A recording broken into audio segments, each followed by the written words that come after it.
We're kind of coming up on the end of what we have been calling the amazing mission. We've been looking at the Gospel of Mark this entire year, and so it's fitting that we would be in the very end of Mark today. And so today we're going to fast forward to the very end of Mark. So if you have your Bible, you can go ahead and turn to Mark chapter number 16. And next week, we're going to kind of backtrack a little bit. We're coming into the final teaching kind of session of the Gospel of Mark that we're calling the journey to the cross. 1/3 of Mark's Gospel is Jesus traveling from Galilee to Jerusalem to the cross.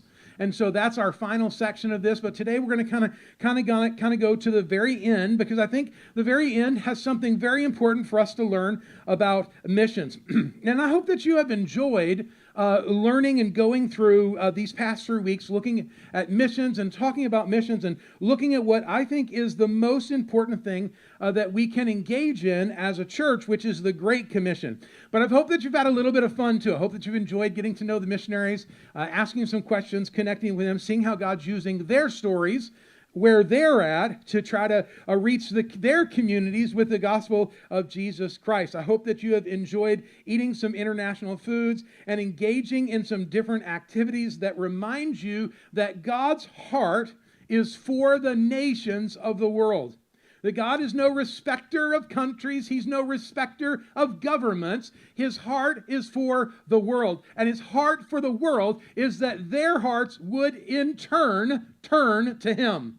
That's the goal. That's his real mission. And so when we come to this idea of missions, I want to let you know that it's woven all throughout the fabric of the Gospel of Mark. So as we come to this passage, I need to let you know that there's a little bit of controversy surrounding the final verses of the Gospel of Mark. In fact, the controversy is that some of the manuscripts that we take the writing from don't include these verses in their manuscripts. And so it has caused some people to question whether or not the last, from verse number 10 until the end of the chapter, was a part of Mark's original gospel. Or perhaps some of the scrolls were torn and ripped off and they just lost the ending of Mark's original gospel. And that's important for me to let you know, because I think we need to just be honest with the scripture, right? But what happens with Mark is it ends very abruptly. For instance, if you think Mark 16:9 is the last, it ends with the ladies finding the tomb empty and boom, close scene, end of the book. It's done. In fact, even if you add the rest of the verses in there, it kind of ends rather abruptly. But remember, Mark's gospel starts pretty abruptly as well. And so it kind of makes sense in that kind of idea. I said, and so if you go to the very end, here's what you find in the very end. Go ye into all the world and proclaim the gospel. And then it just stops. It almost seems like the Gospel of Mark is incomplete. But I want to let you know, it's not the Gospel of Mark. It's the Gospel of Jesus Christ, right? It doesn't talk much about Mark at all, but it does an awful lot of talking about Jesus Christ, right? And so I don't want to leave you with the opinion that when Jesus went to the cross and the grave and ascended into the heaven, that the story of Jesus is over, because it's not. It's actually just beginning. And it's a continual story through us. I love what David Garland says. He says, the ending, which is not an ending. I love that parenthetical statement in there, right? The ending, which is not the ending, becomes a never-ending story. How many of you remember the movie The Never-Ending Story? Do you remember that? Yeah. I must have watched that 10 or 12 times, right? And so, yeah. But that story did have an end, didn't it? But the gospel of Jesus Christ is not an ending story. In fact, if you've been a student of the Bible, you're going to know that the end of the story of Jesus ends with Jesus on the throne and a eternal kingdom. It is never ending. So if you're looking for a pretty little bow, or for Mark to come in and says, and the disciples lived happily ever after and turn into a Disney tale, you're not going to find that, because it just doesn't end that way. In other words, the Gospel of Mark isn't meant to be the final words. It's a beginning of sorts. The real question is, will we pick up where the disciples left off? Will we carry the baton and continue the story of proclaiming Jesus' good news to the ends of the earth? So if I were going to kind of put a happy little statement to what this text and what Mark's trying to say, I think it would be this. This is kind of the heart of following Jesus. If we boil all we know about Jesus down, here's kind of the heart of it, right? The unfinished story of Mark invites us to ask a question. The unfinished story of Mark asks us to invite a question. Here's the question: are we ready to pick up where the disciples left off? Because that's the goal. That's the commission. Don't let the story of Jesus end here. Let it carry on. Let it go forward. Let it be proclaimed through the nations. So let's look at the ending of Mark's gospel, Mark chapter 16, verse number 14. It says, "And afterwards he appeared unto the 11 as they sat at meat, and upbraided them with their unbelief and hardness of hearts, because they believed not them which had seen him after he was risen." A common problem with the disciples sometimes, not fully understanding what Jesus had done and where he was going. "And then he said unto them, Now go ye into the world and preach the gospel to every creature." Now I want to say, leave that verse up there for a second. This is the Great Commission. This is the Great Commission. This is what Jesus wants us to live. This is how Jesus wants us to carry on in his absence. Go ye into the world and preach the gospel to every creature. Now, it's mentioned in Matthew, it's mentioned in Mark, it's mentioned at the end of John's gospel, it's mentioned at the end of Luke's gospel, and it's mentioned at the beginning of Acts. Do you think Jesus repeats himself for no reason? He wants us to understand that there is a continuation of his story, and we are the disciples to carry forth the continuation of his story, right? Verse number 16, "He that believeth and is baptized shall be saved, and he that believeth not shall be damned. And these signs shall follow them that believe. In my name they shall cast out devils. They shall speak with new tongues. They shall take up serpents, and if they drink any deadly thing, it shall not hurt them. And they shall lay hands on the sick, and they shall be recovered." So then after the Lord spoke unto them these things, he was received up into heaven and sat on the right hand of God.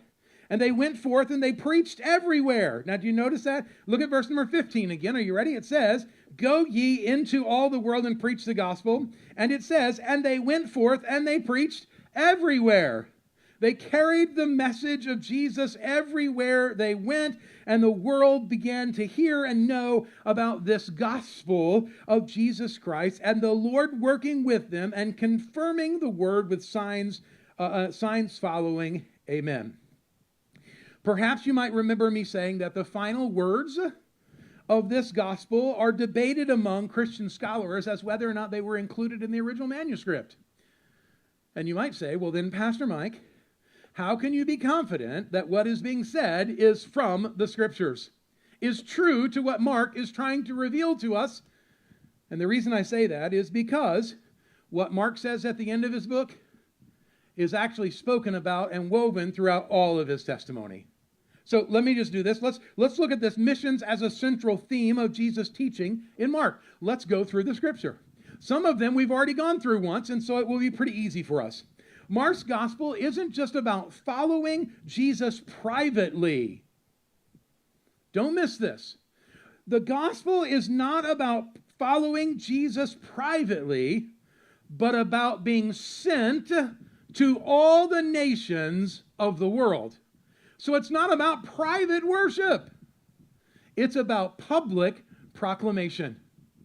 We are to take the message of Jesus into the entire world, and this message of missions is woven all throughout Mark's gospel. Mark chapter 1, verse number 17. Maybe you'll remember these words. "And Jesus said unto them, Come ye after me, and I will make you to become," what does he say? "Fishers of men." The implication is that the gospel is not just for you. It's not just private. It's not meant for your sole observation. The gospel is something you receive so that you can distribute, right? That's what the passage is. Hey, he could have said this. Hey, I want you to come and follow me, and we're going to start a private club that's going to be about all your pleasure and your comfort for the rest of your life. That's not what he said. Although I think sometimes that's what we want. But that's not what he said. What he said is, I'm going to give you the message of the kingdom of heaven, and I want you to be responsible for carrying that message to, well, other men, other people, other nations, other tongues, other cultures, other geographic locations. In fact, let's continue on. Mark chapter 3, verse 14 and 15. It says, and he ordained 12 that they should be with him, that he might send them forth to preach. So his goal was not just to gather 12 people around him to be his personal entourage. The goal was to gather people to him so that he could then empower them and send them forth with the message of Jesus. Discipleship is not just about being with Jesus, but about being sent with the message of Jesus. In fact, in Mark chapter 6, verse 7 and verses 12 through 13, he sent them out 2 by 2. He sent them out 2 by 2. Missions is never optional. It is the assignment of every disciple. We must understand what God is inviting us into. Mark chapter 13, verse number 10. Let's go there. It says, and the gospel must first be preached among how many people? What's the word there? What is it? All. How about we just change that to the gospel must first be published among the, let's go, English nations. Right? Daphne, how do you feel about that? Just for the English. Daphne tells me, no, thumbs down, right? No. Okay, let's do it for the Spanish nations and English nations. How about let's go to the civilized nations, and then we become the determiner of what civilized and uncivilized is. No, he says to all nations. All nations. Mark chapter 14, verse 9. Verily I say unto you, wheresoever this gospel shall be preached among the whole world, this also that she hath done shall be spoken of for a memorial of her. The gospel is never meant for one geographic location.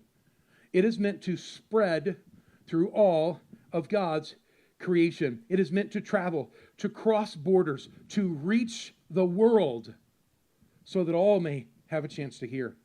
And then we come to Mark chapter 16, verse number 15. Have we not already heard this already? Go ye into what? All the world. Across borders, across languages barriers, across geographic barriers, across enemy lines, and preach the gospel to every creature. This final command is clear and unavoidable. From start to finish, Mark tells us that discipleship equals missions. Discipleship equals missions. So I say again, the unfinished story of Mark invites us to ask, will we pick up where the disciples left off? Mark is not an ending. Mark is saying, hey, now there's a responsibility that you and I have. Well, there's a challenge here, isn't there? There's a challenge here. Let's talk about that for a little bit, right? Let's talk about the challenge of missions. I put this down. I think the first challenge is that will we have Jesus' mission become our life's mission? That's a challenge, isn't it? That's a challenge. When I was a little child, people used to ask me, what do you want to be when you grow up? You ever ask somebody that question? What do you want to be when you grow up? And from an early age, I could tell you my answer was, I want to be a missionary when I grow up. I want to be a missionary. From about 4th grade on, I want to be a missionary when I grow up. I want to be a missionary when I grow up. Now, remember, I grew up in a Christian home, and I saw missionaries in and out of the churches like crazy. One of my honorary uncles is actually a missionary to Paraguay.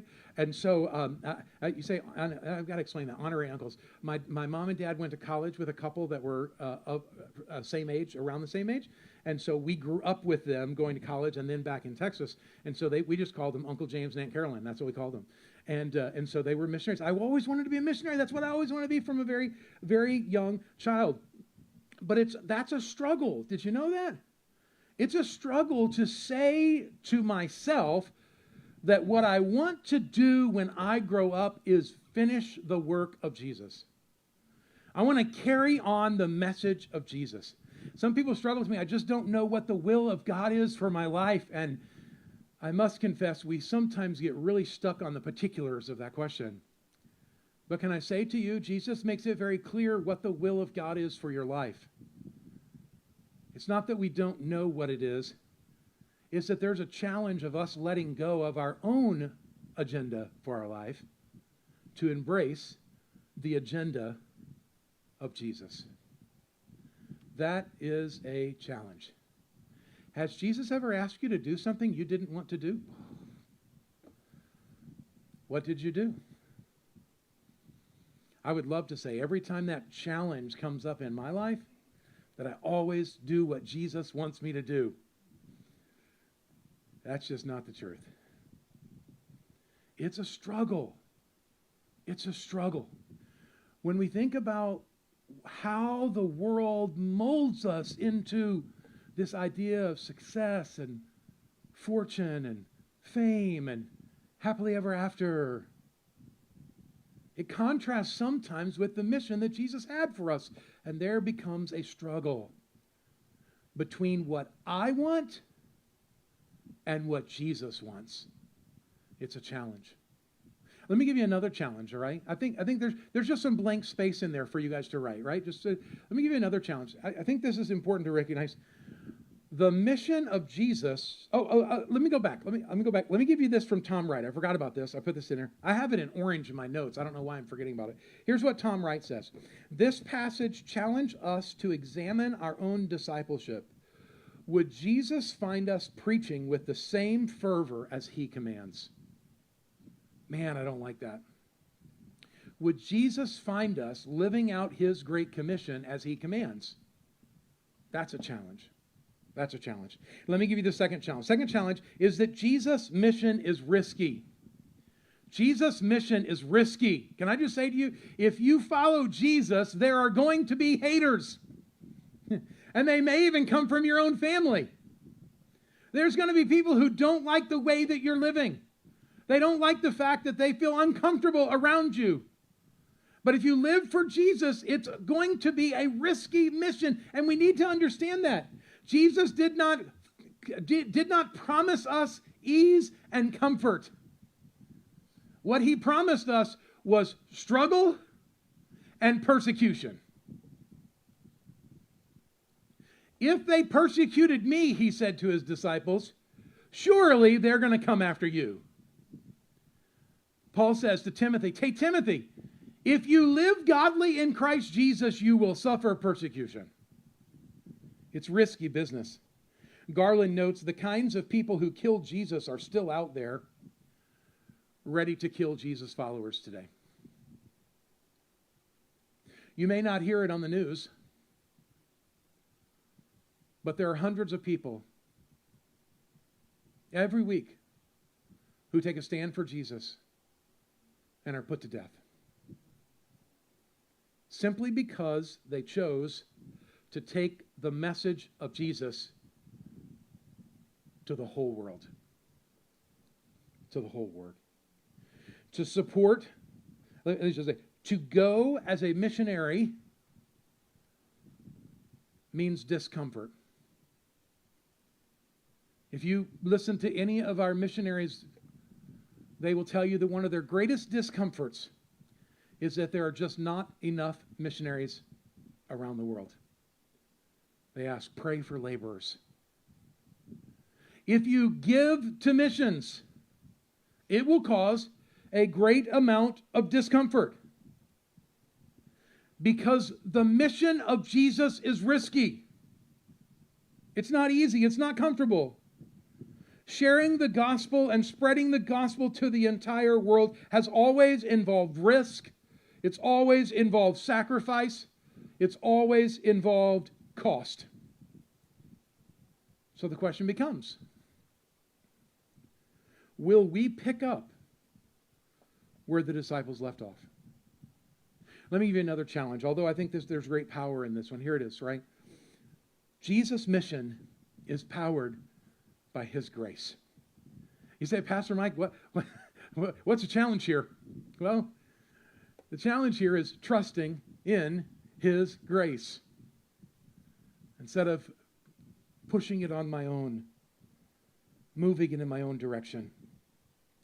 You see, Mark teaches that when his disciples go forth, they will be endued, they will be given the power of God to take his message. I believe the same power rests upon us who are giving to send missionaries. We are powered by his grace. We're trusting in what he has done. In essence, we do not do missions alone. We do not do it alone. All right, so let me get to our role. Let me just kind of try to kind of wrap this up for us, all right? Here is where we come in as a church, right? The church has been commissioned with this mission. We call it the Great Commission, and it should be the battle cry of every church. Share the good news with every nation. That should be the battle cry. When you look around our auditorium today and you see the flags, when you see different colored flags on our social media posts, or even out and about as you drive around, you should be reminded that the message of Jesus needs to go to every nation, to every people. And we have a responsibility to continue this mission as the disciples did. So how do we do this? Logistically, how do we do this? Well, here's the first one. We need to recognize that some will go. Some will go. Now, I want to say to you, when we talk about this going, I love this going because I think we are all going. I think we're all going to different people groups, and we run into people all the time that God has sent us to share the message of Jesus with. We are all going. But when I say some go, I'm talking about some are going to foreign countries to take the gospel to all the nations. We just talked with some this past week, right? First, we met with Brother Demakos, who is centered in Greece. That's where he's been for many, many years. Brother Demakos. But he's not just reaching Greece, is he?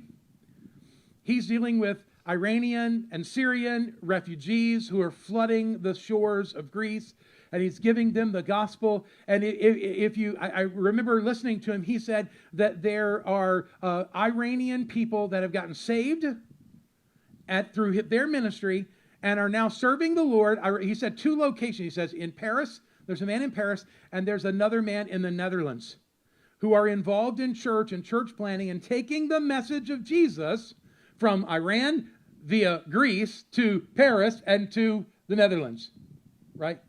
Some go. Some are called to leave their country, to leave their comfort zone and venture off into the foreign countries. Some are called to go long term. Others may be called to go short term. They may be called to go for a week and run a vacation Bible school. They may be called to go for a year. I know of a missionary who has an intern right now, and the intern is going over there to teach his children while he's a missionary in Taiwan. Some go for short term. Some go for longer terms. Some are called by God to leave their comfort zone and go to foreign places to share the message of Jesus. But not all are called to go to the foreign country. We're all called to be disciples. We're all called to take the message wherever we go, but not everybody's called to leave their homeland and go to a foreign country long term. Well, for those who go, they need some to stay behind and send them, to support them, to pray for them, to lift them up, to encourage them, to email them, to call them, to FaceTime them, to have Zoom meetings with them, to love on them from a distance. So some are called to go and some are called to send. And I love this statement. It says, some are called to leave their comfort zone and give to those who are going to share the message with Jesus. We call this missions partnership. So the reason why the Demakos can stay on the field, or the reason why the Campbells can stay on the field, the reason why the Lalondes can stay on the field, the reason why Anthony can travel and be on the field is because churches like us around the nation decide to support them so that they can go. So some go, But there's definitely some that need to stay behind so that they can send them. And in that, we are partners with them. We're partners together. While they are overseas, while the Campbells are in Wales, reaching the Welsh community with the gospel of Jesus, they're also called to take the gospel to North Haven. Well, guess who gets to do that? Us. We're partners. We're partners. We're also partners financially with them so that they don't have to get over there and have to come right back immediately. Most missionaries cannot work on the missions field. They must be fully supported to go. Right now, it takes the average missionary 2.5 years to raise funds to get them onto the missions field, while there are people who are in anguish who have not heard the message of Jesus. We, as senders, we need to do a better job. Now, I'm talking not about our church specifically, but perhaps God is speaking to you about that. The global church needs to do a better job sending missionaries to every nation, to every country. How do we do this? Some go, some send, but please don't miss this. We are all responsible. We are all responsible. Why? Because Mark says, as a follower of Jesus, we have been called to take the message of Jesus into all the world, to preach the story of Jesus to all the nations. When we give to missions, we are putting fuel in the tanks of those who go. We are standing shoulder to shoulder with them. We are saying the unfinished story of Mark is also our story. Let's go. Let's share. Giving to missions isn't charity. It's obedience. It's obeying what God has called us to do. It's not about spare change. It's not about the amount, but it is about an eternal impact. When we give to missions and send missions, and people get saved and get sent to other places in the world, we are multiplying our gift to the Lord. Mark ends his gospel with an open door. That's really what it is. It's an open door for us. Who will tell the story now? Who will share the message of Jesus? The disciples take the gospel and they begin to share it. But we are declaring that the gospel will not end with them. That we will pick up the baton. We will send, we will support, we will sacrifice because Jesus is worth it and because the nations must hear the gospel of Jesus Christ. This ties directly into what we've been preparing for. You've heard me talk about it a couple of times, calling today our Commitment Sunday. And Commitment Sunday is simply a moment for us as a church family to consider how we will engage in this never-ending mission. How we will engage in taking the gospel message to all the world. It's an opportunity for us to take a stand and say, yes, I will engage in the mission of Jesus. So today in your sermon packets, you've received a commitment card. And I'd like for you to grab that in your hand if you don't mind. It looks something like this. Looks like our Amazing Missions cards that we have out. And it's a commitment card. It's a commitment. And I would like for you to consider making two commitments to the Lord. The first one is I would like for you to commit to pray regularly for our missionaries. I want you to think about them and lift them up before the Lord. I want you to get to know them and to know their prayer requests and be able to pray specifically for their needs. Of the missionaries that we talked to, every one of them had one thing in common, that they needed more laborers, more people to take the message to the places where they were representing. That's a way you can pray for your missionary. In your guidebook, after each missionary, there's 2 pages that are just there for you to give, to list prayer requests that you can pray for. You can list the date that's there, and then you can list whether it's been answered or not. You say, Pastor Mike, how are we going to know that? Well, on the back wall, back there by Gina, is our missions wall. And you can click on any one of our missionaries back there, and their most up-to-date missions letter is there. And you can read through that missions letter, and you can see what prayers have been answered and what requests they have. You say, Pastor Mike, but that's going to mean I'm going to have to show up early for church, perhaps. It would be nice if we showed up earlier for church. Every week I get here and say, oh boy, is anybody showing up today? And then you guys fill in. Maybe stay after church. Maybe make it a habit once a month. Go back there and check new missions letters. Maybe ask the missionary if they'll put you on their support email. Most of our missionaries send out an email at least every quarter. And you could probably receive that just for asking from them. Then I want you to take it a next step. I want you to consider making a financial commitment to missions.